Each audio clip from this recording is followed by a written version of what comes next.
પરસોત્તમ સોલંકીએ કોળી સમાજને એક કરવાની આ જાહેરાત કરી હતી। આ પોસ્ટરની અંદર પણ એ ફોટો છે, એટલે કે પરસોત્તમ સોલંકીનો ફોટો છે અને તેમાં નીચે લખવામાં આવ્યું છે કે બાપજીના દિલની વાત એ કાર્યક્રમ છે તે કોઈ કારણોસર એ મોકૂફ રાખવામાં આવ્યો છે। કયા કારણોસર બાપજીના દિલની વાત સંમેલને મોકૂફ રખાયો છે? આ સંમેલન માટે સ્થળ ધોળકા શા માટે નક્કી કરવામાં આવ્યું? ધોળકા પાછળની શું કોઈ નવી રણનીતિ છે કે પછી તેની પાછળનું કોઈ રાજકીય કારણ છે?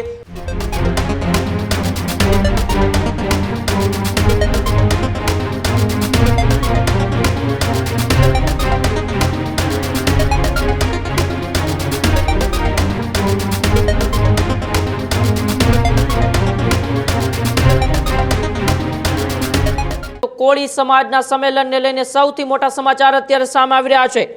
ધોળકામાં અંદર બાપજીના દિલની વાત એ જે સંમેલન યોજાવાનું હતું એ રદ કરવામાં આવ્યું છે। 1 માર્ચના રોજ એ સંમેલનની જાહેરાત કરવામાં આવી હતી। સંમેલનના પોસ્ટર પણ એ સોશિયલ મીડિયાની અંદર વાયરલ કરવામાં આવ્યા હતા। પરસોત્તમ સોલંકીએ કોળી સમાજને એક કરવાની આ જાહેરાત કરી હતી। 1.5 કરોડની કોળી સમાજના લોકો ભેગા કરવાની પણ જાહેરાત કરવામાં આવી હતી। કયા કારણોસર બાપજીના દિલની વાત સંમેલને મોકૂફ રખાયો છે? પરસોત્તમ સોલંકીના સંમેલન મોકૂફ રાખવાનું પોસ્ટર અત્યારે વાયરલ થઈ રહ્યું છે। કોઈ નવી તારીખનો પોસ્ટરમાં ઉલ્લેખ કરવામાં ન આવતા હવે ચર્ચાનો વિષય બન્યો છે। બગદાણાની બબાલ જ્યારથી શરૂ થઈ ત્યારથી કોળી સમાજના આગેવાનોએ શક્તિ પ્રદર્શનો કરી રહ્યા છે। અનેક વિસ્તારોની અંદર સંમેલનો કર્યા, સમાજના લોકોને ભેગા કર્યા, સમાજના સામાજિક રાજકીય આગેવાનોને એક મંચ ઉપર ભેગા કર્યા। પરંતુ આ બધા વચ્ચે એક પોસ્ટર થોડા દિવસો પહેલા વાયરલ થયું હતું, જેમાં કોળી સમાજનું પંચામૃત અને બાપજીના દિલની વાત આવો એક કાર્યક્રમ એ ધોળકાના એક ગામની અંદર રાખવામાં આવ્યો હતો। અને હવે એક બીજું પોસ્ટર અત્યારે સોશિયલ મીડિયાની અંદર વાયરલ થઈ રહ્યું છે, જેમાં એક કાર્યક્રમ જેમાં પરસોત્તમ સોલંકી અધ્યક્ષ સ્થાને રહેવાના હતા, એક કાર્યક્રમ અચાનક જ મોકૂફ રાખી દેવામાં આવ્યો છે ને તે કાર્યક્રમની નવી તારીખ પણ એ પોસ્ટરની અંદર કોઈ ઉલ્લેખ કરવામાં ના આવતા હવે ચર્ચાનો વિષય છે કે એવું તો શું બન્યું કે કોળી સમાજનું એ મહાસંમેલન જેમના અધ્યક્ષ સ્થાને ખુદ પરસોત્તમ સોલંકી હતા એ કાર્યક્રમને અચાનક એ મોકૂફ રાખવાની ફરજ પડી છે। શું બગદાણાનો વિવાદ એ થંભી ગયો? ક્યાંક ને ક્યાંક બગદાણાનો વિવાદ પૂરો થઈ ગયો તેને લઈને હવે કોળી સમાજના શક્તિ પ્રદર્શનો એ બંધ કરી દેવામાં આવ્યા કે શું પોતાની એ કોળી સમાજના અમુક આગેવાનો એ રાજકીય જે મહત્વાકાંક્ષા છે તે પૂર્ણ થઈ ગઈ તેનાથી આવા હવે સમાજના કાર્યક્રમો બંધ કરવામાં આવે છે કે નહીં? એવું તો શું બન્યું કે અચાનક જ એ 1.5 કરોડ કોળી સમાજના લોકો ભેગા કરવાની વાત કરવાનો જે કાર્યક્રમ હતો એ બંધ રાખી દેવામાં આવ્યો છે। મારી સાથે મારા સહયોગી કૃણાલ જોડાયા છે। કૃણાલ, આમ તો છેલ્લા કેટલાય સમયથી કોળી સમાજના આગેવાનો રાજ્યની અંદર ચર્ચામાં છે, પરંતુ જે કાર્યક્રમમાં અધ્યક્ષતાને ખુદ પરસોત્તમ સોલંકી હોય અને એ કાર્યક્રમ અચાનક અત્યારે મોકૂફ રાખવાના સમાચાર શું છે? વધુ વિગત?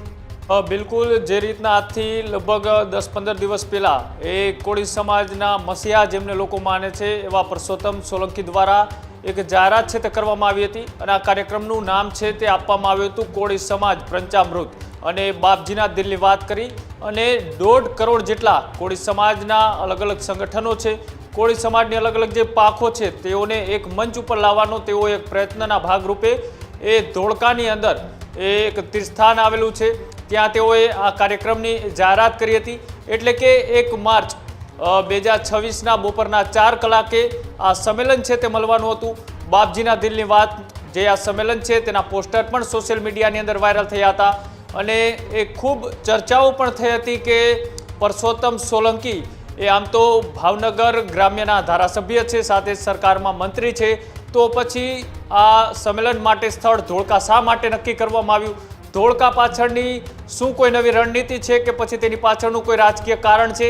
આવા તમામ સવાલો ત્યારે પણ આપણે કર્યા હતા અને હવે અચાનક આજે એક બીજું પોસ્ટર છે તે તેમના સમર્થકો દ્વારા અત્યારે સોશિયલ મીડિયાના માધ્યમથી વાયરલ કરવામાં આવ્યું છે। આ પોસ્ટરની અંદર પણ એ ફોટો છે, એટલે કે પરસોત્તમ સોલંકીનો ફોટો છે અને તેમાં નીચે લખવામાં આવ્યું છે કે બાપજીના દિલની વાત એ કાર્યક્રમ છે તે કોઈ કારણોસર એ મોકૂફ રાખવામાં આવ્યો છે।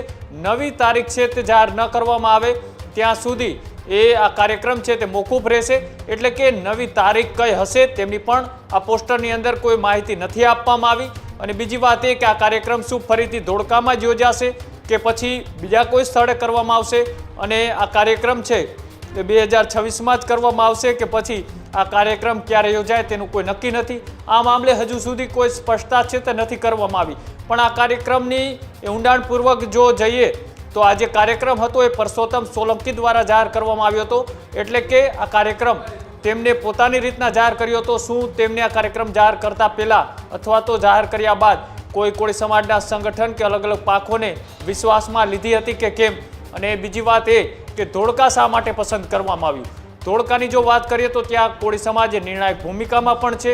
અત્યારની વાત કરીએ 2022 વિધાનસભાની ચૂંટણીમાં ત્યાં કિરીટસિંહ ડાભી કે તેઓએ ભારતીય જનતા પાર્ટીમાંથી આવે છે, તેઓ ત્યાંના ધારાસભ્ય છે. લગભગ 16,000 જેટલી મતોની લીડથી તેઓ ત્યાં ધારાસભ્ય બન્યા છે. અને અત્યાર સુધી ધોળકામાં જેનું શાસન રહ્યું છે તે પણ ક્ષત્રિય સમાજમાંથી જ આવતા હતા. એટલે કે ભૂપેન્દ્રસિંહ ચુડાસમા લગભગ 300 મતથી તેઓ એ 2017 વિધાનસભાની ચૂંટણીમાં જીત્યા હતા. એટલે કે આ બેઠક રહી એ આમ તો કોળી સમાજ નિર્ણાયક ભૂમિકામાં છે, તેમ છતાં પણ આ ક્ષત્રિય સમાજને વારંવાર ટિકિટ આપવામાં આવે છે. તેના જ કારણે કદાચ આ સંમેલન છે એ ધોળકામાં યોજવાનું આયોજન છે તે પરસોત્તમ સોલંકીએ કર્યું હોય.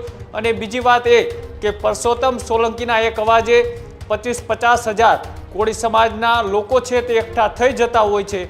તો પછી આ કદાચ પહેલી વખત એવું હશે કે પરસોત્તમ સોલંકીએ જાહેરાત કરી હોય અને એ જ કાર્યક્રમ એ મોકૂફ રાખવામાં આવ્યો. આ મોકૂફ રાખવા પાછળનું કારણ શું હોય તે પણ ખબર નથી. પણ જે રીતના એ ડેમેજ કંટ્રોલ છે તે ક્યાંક ને ક્યાંક આમાં થયું હોય તેવી પણ અત્યારે વાત મળી રહી છે. કેમ કે ધોળકાની નજર એ અત્યારે સૌ કોઈ ધોળકા ઉપર નજર છે. એ તમામ પાર્ટી હોય. થોડા દિવસ પહેલાં આમ આદમી પાર્ટી પણ ત્યાં એ સક્રિય ભૂમિકાની અંદર જોવા મળી રહી છે.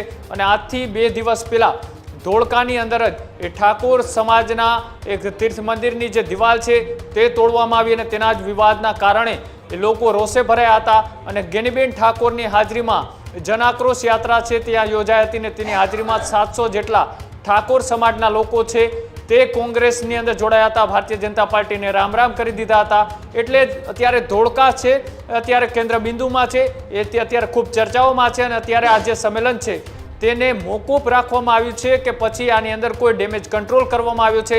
પરસોત્તમ સોલંકીને મનાવવામાં એ કિરીટસિંહ ડાભી એ સફળ રહ્યા છે એવું પણ કહી શકાય. કારણ કે આ જે સંમેલન હતું એ કોળી સમાજના તમામ સંગઠનોને 1.5 કરોડ જેટલા લોકોને એકઠિત કરવા માટેનું આ સંગઠન. અને સાથે જ સંગઠનમાંથી એ શિક્ષણની વાત હોય, રોજગારની વાત હોય, કોળી સમાજના અલગ અલગ મુદ્દાઓની વાત હોય તેવી ચર્ચાઓ આ મંચ ઉપર થવાની હતી. તેવી પણ ચર્ચાઓ જ્યારે કાર્યક્રમ જાહેર થયો ત્યારે થઈ રહી હતી. પણ પરસોત્તમ સોલંકીનો આ કાર્યક્રમ મોકૂફ થવા પાછળનું કારણ શું તેની અત્યારે આપણે જે વાત કરીએ આ તો જે માહિતી મળી રહી છે તે પ્રમાણની વાત છે. પણ ખરેખર આ કાર્યક્રમને મોકૂફ રાખવામાં આવ્યો છે કે પછી આની અંદર ડેમેજ કંટ્રોલ કરી અને આ કાર્યક્રમને કાયમી માટે રદ કરવામાં આવ્યો છે તે હવે આગામી દિવસોની અંદર આનું સ્પષ્ટીકરણ થશે ત્યારે જ ખબર પડશે. પણ અત્યારે આ ધોળકાની અંદર જે બાપજીના દિલની વાત એ પરસોત્તમ સોલંકીએ જે કાર્યક્રમ જાહેર કર્યો હતો તેના જે પોસ્ટર છે એ વાયરલ થયા છે. પેલા કાર્યક્રમની જાહેરાત અને ત્યારબાદ હવે કાર્યક્રમ છે તે મોકૂફ રાખવામાં આવ્યો છે. કૃણાલ, તમે વાત કરી રાજકીય પાસાઓની, પરંતુ સામાજિક પાસા ઉપર આપણે જઈએ તો એ બગદાણાના વિવાદ વખતે અનેક શક્તિ પ્રદર્શનો થયા અને એ જ વિવાદ જ્યારે શરૂ હતો ત્યારે આ સંમેલનની જાહેરાત કરવામાં આવી. હવે ક્યાંક ને ક્યાંક એ વિવાદ ધીમો પડી ગયો છે. તો પછી પરસોત્તમ સોલંકીને એવું લાગ્યું હશે કે ક્યાંક ને ક્યાંક આ શક્તિ પ્રદર્શનથી કંઈક ઊંધા પાસાઓ સામાજિકરણમાં પડે, તેથી આ સંમેલન મોકૂફ રાખવામાં આવ્યું. જે બગદાણાની બબાલનો વિવાદ હતો તેને પણ પોલિટિકલી એંગલ આપવાનો ઘણા પ્રયત્નો કરવામાં આવ્યા હતા. અને તેના જ ભાગરૂપે એ જ્યારે ન્યાય સભાનું આયોજન કરવામાં આવ્યું તેનું સ્થળ પણ ભાવનગરની પશ્ચિમ વિધાનસભાનો વિસ્તાર છે તે પસંદ કરવામાં આવ્યો હતો. ત્યાં પણ પોલિટિકલ એંગલ હતો. અને અહીંયા જ્યારે આ ધોળકાનું આ સંમેલન જે મળવાનું હતું તેમાં પણ પોલિટિકલ એંગલ છે. અને તેની જાહેરાત કરતાં પહેલાં એ ધોળકા પસંદ કરવામાં એટલા માટે આવ્યું હતું કેમ કે જ્યાં કોળી સમાજ છે તે નિર્ણાયક ભૂમિકામાં છે. અને કદાચ કોળી સમાજની એક બેઠક એ વધી શકે એટલા માટે પ્રેશર પોલિટિકલના કારણે જ 1.5 કરોડ એ લોકોને એકઠા કરવાનો એ પરસોત્તમ સોલંકીએ હુંકાર ભર્યો હોય. અને અચાનક આ કાર્યક્રમ એ કેન્સલ થવા પાછળનું કારણ પણ એ જ હોઈ શકે કેમ કે પાર્ટી અથવા તો એ કિરીટસિંહ ડાભી ત્યાંના ધારાસભ્ય છે તે ડેમેજ કંટ્રોલ કરવામાં સફળ રહ્યા હોય, પરસોત્તમ સોલંકીને મનાવવામાં સફળ રહ્યા હોય. અને સાથે જ આગામી દિવસોની અંદર ત્યાં કોઈક નવી રણનીતિ છે તે ઊભી કરવાના કારણે જ હવે આ કાર્યક્રમ છે તે મોકૂફ થયો હોય. જોવાનું રહેશે કે આગામી દિવસોની અંદર આ મામલે એ કિરીટસિંહ ડાભી અથવા તો એ વિસ્તારના કોઈ લોકો અથવા તો જેમને આ કાર્યક્રમની જાહેરાત કરી હતી એ પરસોત્તમ સોલંકી આ મામલે મૌન તોડીને કોઈ ખુલાસો કરે છે કે કેમ? ઉમંગ જી બિલકુલ, આભાર કૃણાલ સમગ્ર માહિતી બદલ.